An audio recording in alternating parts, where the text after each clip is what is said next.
Constitutional lawyer Jonathan Alexandre says, make no mistake, the Christian-affirming decisions the Supreme Court made this term are monumental for what it means to be an American.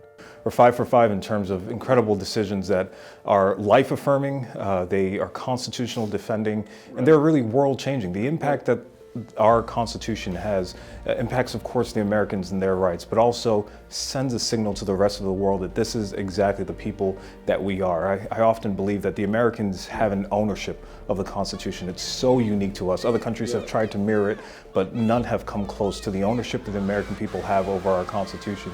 And the fact that our justices have returned these fundamental rights, these understandings that are found in the text of the Constitution through these amazing decisions that have come out is such a joy to be a part of, but also a phenomenal thing to observe and to really see the effect that it will have, not just in the United States, but the signal that it sends to the rest of the world. And the credit goes to this man, seen here in perhaps his greatest moment, when Trump became the first president to speak at the March for Life. This is the Republican president who actually had the fortitude and courage to do what he promised. What an unbelievable man that God chose for the time. And I think one of the words that he said on Friday was effectively, this was God's work.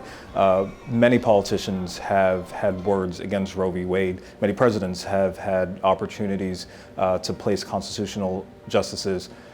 President Trump, without any apology, not only appointed these individuals, got them nominated, confirmed by the Senate, but stuck to them. He could have bailed from a Kavanaugh. He could have not placed Barrett on the court when he did during that time period leading up to the election.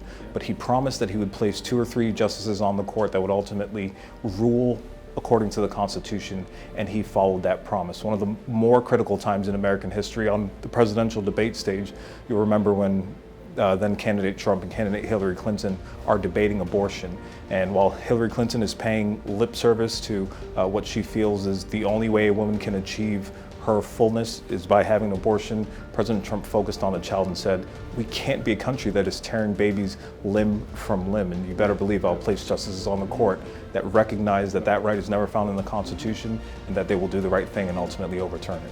And what a weird, sad irony it is that Liz Cheney, Adam Kinzinger, the Democrats, the international media are in this building behind me right now trying to demolish the political legacy of President Trump. But of course, the truth is, and everyone who is now celebrating the end of Roe v. Wade knows the truth, that President Trump is indeed the greatest pro-life president in the history of the United States. There's been no better executive around the boardroom. And politics is often done behind podiums, it's often done on the news media, but it is more so done around a table. So to have an executive be able to sit around the table and say, this is the direction that our country ought to go in, and put people around him that are willing to push for that and not back down.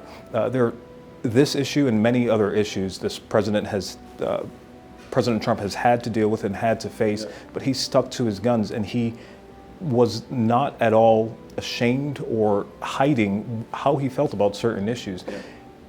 And the most critical of which was the issue to life. And so to see him place that as one of his top priority agendas and follow through, you must give that man the full credit just as an individual for sticking to his guns, as a politician, an incredible manner in knowing how to navigate the political scene in order to get his aim, but as a leader, being able to control the narrative, lead the country towards ultimately something that in the past 50 years we really would not have otherwise had it not been for a president that stuck to his guns and appointed these justices. The Biden regime is now promising to undo everything that President Trump and the Supreme Court have done.